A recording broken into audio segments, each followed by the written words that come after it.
Good evening. In less than 2 months, all London Borough councillors are up for election. The opinion polls are predicting a dramatic collapse in support for the Conservatives right across the capital. When voters go to the polls on May the 3rd, all eyes will be on the crucial battleground of London. Elections are being held in the 32 London boroughs. 2/3 are currently controlled by Labour. The Conservatives hold 9 boroughs and the Lib Dems just 1, Sutton. In 2 boroughs, Tower Hamlets and Havering, no single party has overall control. Election experts like Chris Medell have been studying trends and polls. He thinks Labour could take as many as 5 Tory boroughs. In inner London, you have Wandsworth and then perhaps even Westminster and Kensington and Chelsea, 2 boroughs that have never been controlled by Labour. And then in outer London, perhaps Barnet and perhaps Hillingdon. But as always, it will come down to the turnout and the issues that people vote on. The most vulnerable Conservative council is Barnet in North London, where the party has a majority of just 1 seat. At any other time, Kensington and Chelsea would never have been in Labour's sights. But last year, Kensington elected a Labour MP. Then came the Grenfell Tower disaster. Now all bets are off. And suddenly politicians are being asked not just about housing, but social housing. I think housing is the single biggest challenge facing our city. I meet so many young people with good jobs who can't afford to buy a home. Many can't even afford to rent a decent home in London. I meet parents who have grown children with good degrees and living back at home. 4 years ago, the fiasco at Tower Hamlets was the big story of election night, proving once again that polling day can usually be relied upon to throw up surprises. To try to predict where to look for some of those surprises, I'm joined by 3 leading councillors from across London. The outgoing leader of Haringey Council, Labour's Claire Kober. For the Conservatives, the leader of Westminster City Council, Nikki Aitken. And for the Liberal Democrats, the leader of Sutton Council, Ruth Dombey. Welcome all of you. Hello. Nikki, first of all, can I ask you, Westminster has been Conservative since it was created in 1964. Are you going to be the first leader who loses control? No, I'm not, but I'm under no illusion it's going to be a tough fight, and we are out there day in, day out telling the electorate why it's so important to vote Conservative. We have the lowest council tax. How different is it this time? Well, we are just not being complacent. You know, we don't take. We make sure that the electorate know we have the lowest council tax in the country, and we continue to have some of the best services. You know, we are cleaning the streets, we are collecting their rubbish, we have the best children's services in London, and you know our track record speaks for itself. So we're out there telling people. Claire, 5 Labour gains from the Conservatives in London. Is it possible? You're presumably not complacent either. I don't think you can ever be complacent in politics, and I think if anything that we've learnt from recent years is that things can shift very quickly. But certainly Labour's story in London is a really strong story. It's a strong record that Labour boroughs have going into these elections, and I think voters look at Labour's record, they look at what Labour boroughs are offering them, and they feel very positive about it. Ruth, can the Lib Dems break out of South West London, their traditional stronghold? I think this is going to be a very interesting election. We're expecting to do well. Sutton, Kingston, Richmond. We never take the voters for granted, but it's looking good on the doorstep. What's interesting about this election, of course, it's the first time that 1 million EU voters can vote since the referendum, and that could be a game changer. Is it going to be a Brexit election? I don't think it is. The majority of people You'd probably like it to be, though, wouldn't you? It's the one message you've got that's different. It's the EU voters who are interesting because they're talking to us about their frustrations, the uncertainty they still have about their position in London. A lot of them are rooted in the communities. Their children go to school. They want to know what their future is going to look like. But to be honest, for the majority of voters... Yeah. EU nationals are saying to me they understand this is not a second referendum. This is about local services. And every EU national I talk to on the street say they understand it's about cleaning the streets, collecting bins, school places. That's what they're interested in. It's not about Brexit. You agree, Claire? This is... Look, I think ultimately for many EU nationals that I speak to, the uncertainty that clouds their lives is the #1 issue alongside the housing crisis that exists for all voters in London. And while I understand why Nikki may not want it to be a vote on the EU and a rerunning of the Brexit referendum, I think that once people get into the ballot box, that's going to be one of the issues at the forefront of their mind. Jeremy Corbyn is not pro-EU, so again. don't push it towards the Conservatives, Jeremy Corbyn's got to answer for what he thinks about the EU as well. Politics is an interesting place. I can remember Theresa May campaigning for Remain. So I Yeah, think exactly. the Brexit issue She's is now Prime interesting. Minister. But the vast majority on the doorstep, people on the doorstep are interested in health, they're interested in housing, they're interested in the issues that affect them every day. And that's true of the EU voters as well as everyone else. Claire, you're standing down both as a councillor and as the leader. You had an awful lot of abuse. How bad did it get? Oh, I think it's got pretty bad, but, you know, the sort of abuse that politicians face, and particularly local politicians, I think is something that we experience across parties and across London, and each of the parties has their own issue, and it's associated with the rise of social media, it's associated with just how accessible we are as local politicians. But I've done the role for 10 years, and, you know, the abuse that I've experienced in the last 2 years outpasses everything that I've experienced in the 8 years preceding that. Yeah. You've obviously heard, both of you, the sort of thing that Claire was subjected to. Have you ever had anything like that? No, not in the Conservative Party. I think it's very clear that since the hard left took over the Labour Party, moderate politicians like Claire have really been abused, and I think it's disgusting. I think it's evil, and I think it should be stopped. And I think the Labour leadership have got to get a grip of it. Personally, I don't think it's party specific. I think it's more about there's a small group of people who think it's all right to be anonymous and be particularly nasty and poisonous on social media because they've got anonymity. And I think what Claire has had to put up with is absolutely unacceptable. I know we're meant to have tough skins. I know we're meant to be strong politicians, but my goodness, this would put anyone off. Some of the stuff that's said about all of us on social media is absolutely unacceptable, and it has to stop. Claire, if Labour are as successful in London on May the 3rd as the polls suggest, how worried are you, and it's clearly something you've had at the back of your mind because you're standing down, but how worried are you that we are going to see a lurch to the left back to the days of what used to be called the loony left in London? Look, I think I've seen many selections of Labour politicians in London over the last 2 years, and the reason that my borough is being talked about is that, you know, simply this story that that there's been a whole range of hard left candidates selected isn't true. It's not happening across London. I think people need to look at manifestos that are being produced now and really be assured and look at Labour Council's records. So, you know, if you want to look at who is really driving housing delivery in London at the current time, it's Labour boroughs that are at the forefront of that. Nikki, do you detect a lurch to the left, the return to the loony left? Well, not in Westminster, though the Labour Party in Westminster has become very left wing. I feel for the people of Haringey because I think they're about to become an experiment, quite literally, with the hard left taking over the first council in London, and we will all watch in horror while the council tax goes up and the streets don't get clean and the people of Haringey will pay a price. You've not been without your problems. Your planning leader, Robert Davis, has been criticised for accepting so much hospitality, 900 lunches and events. Well, Robert hasn't been planning chair for 15 months. Since 2016. I moved him when I became leader, and he's referred himself to the monitoring officer, and there's an investigation going on. But that's just noise in the background. I'm very clear that we have a very open and transparent What's an acceptable council. number of lunches for a councillor? I think it's up to the people to be very honest. I think the thing about Robert is he's declared everything, whether he's having lunch with friends or not. And I think I've asked the Standards Committee to provide us with a proper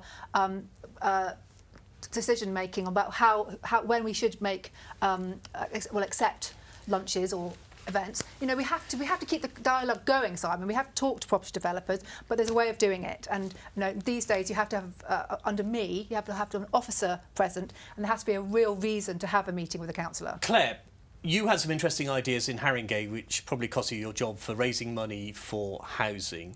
Have we got to a point where council budgets are only ever going to be cut? We're never going to see municipal spending going up? Absolutely Look, we not. can't be in the business of managing decline. If we're in the business of managing decline, then we shouldn't be Absolutely. stepping up to the plate and doing local politics. But if you ask me about how are we going to deliver housing in our city now and into the future, the idea that the state has all the answers, has the expertise, has the resources, has the ability to deliver without partnership with the private sector, we're kidding ourselves. Those partnerships have always been fundamental to housing delivery in London. They're going to be important into the future, and as you say, increasingly important to council budgets too.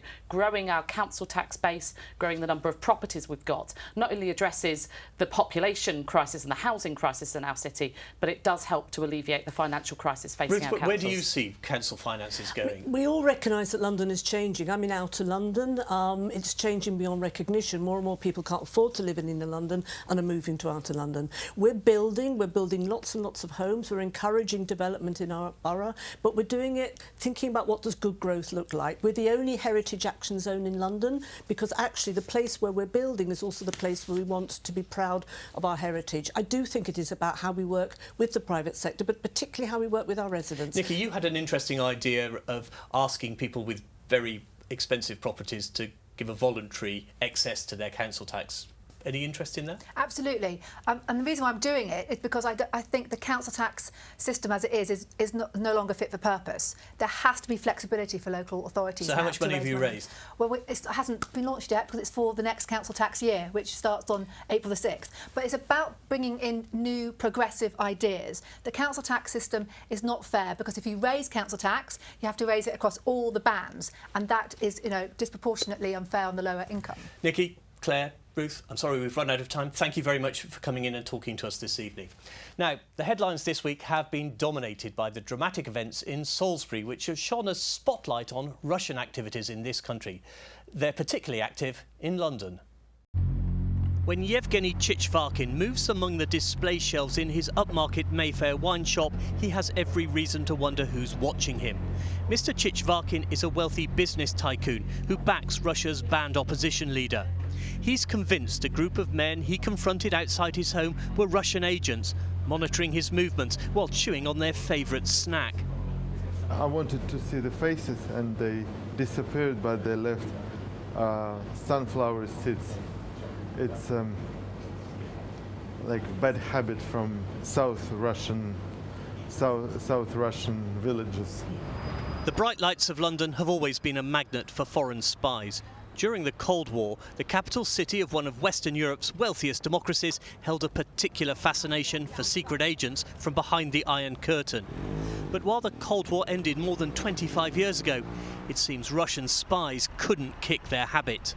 I think they've never stopped doing it really since the Cold War, and we all thought the Cold War was over. Unfortunately, I'm not sure the Russian intelligence did.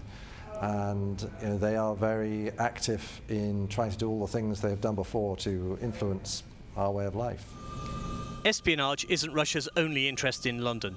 In recent years, London has earned an unenviable reputation as a money laundry, a place where dirty Russian rubles can be invested in property, whether by gangsters or corrupt politicians. The Labour MP Margaret Hodge says 85,000 properties in the UK, the majority in London, were bought for that purpose.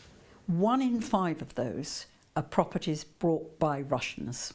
And at the moment, because we haven't got a public register of ownership, we don't know who owns those properties.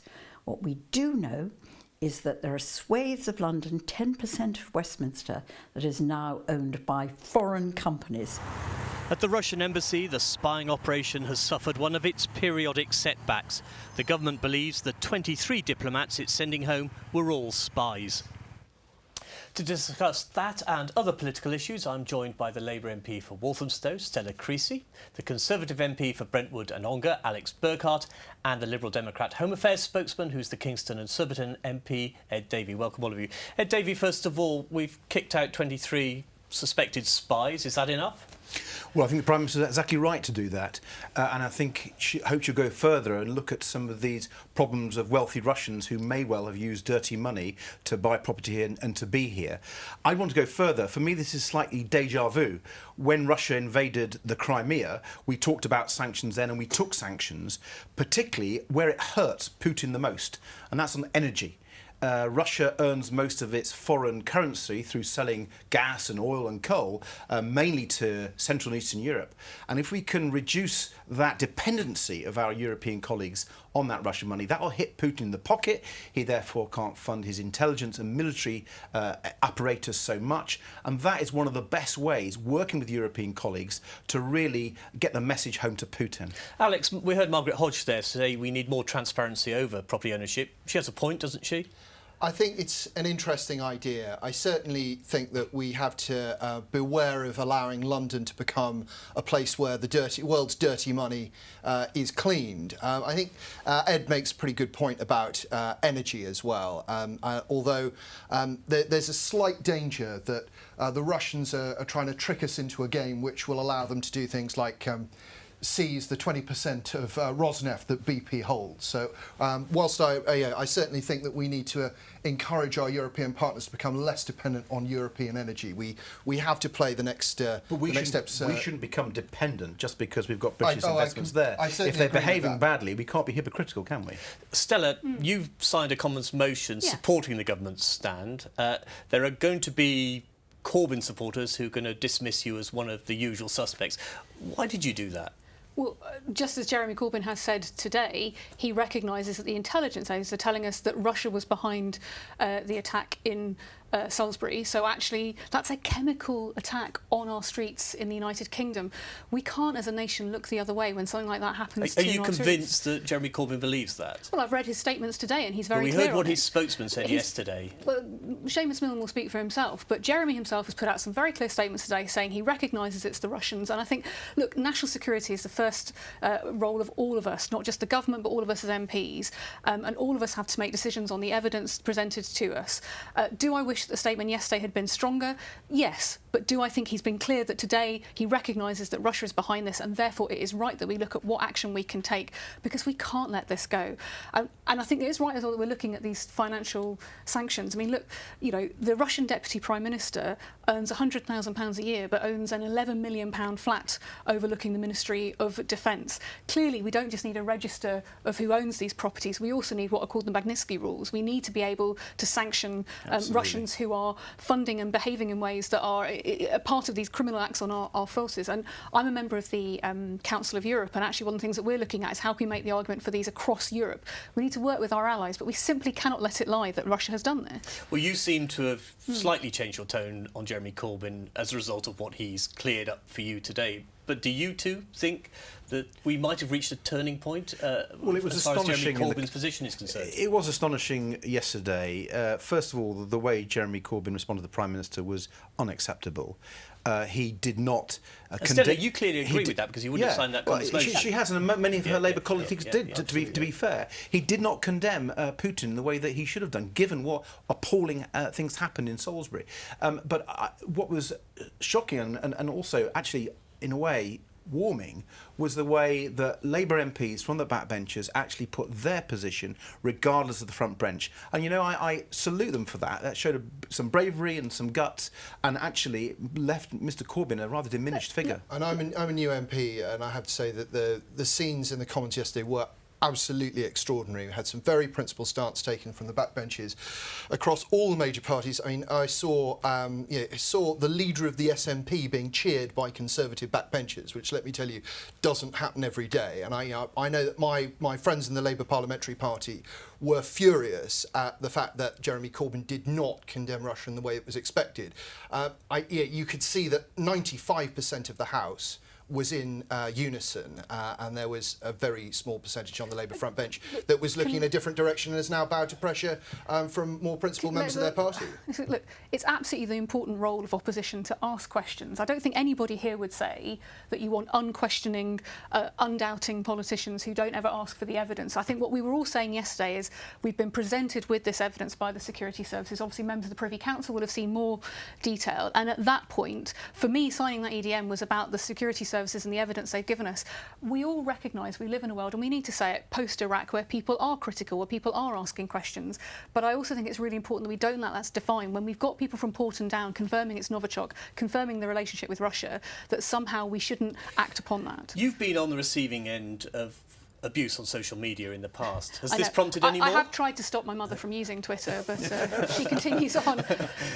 Look, there is always going to be a debate. What I worry about right now is there's just But you noise. haven't had any extra abuse because of the last 24 hours and signing this Commons motion? Define extra abuse. You know, there is an attitude right now that screaming and shouting at people, particularly women, online, is the way that you have debate. I think it's the responsibility of all of us to say that that's not acceptable. Do male MPs get as much abuse as women? Nowhere near. Have you had any? A little bit, but I don't think it's the same order, the same aggression.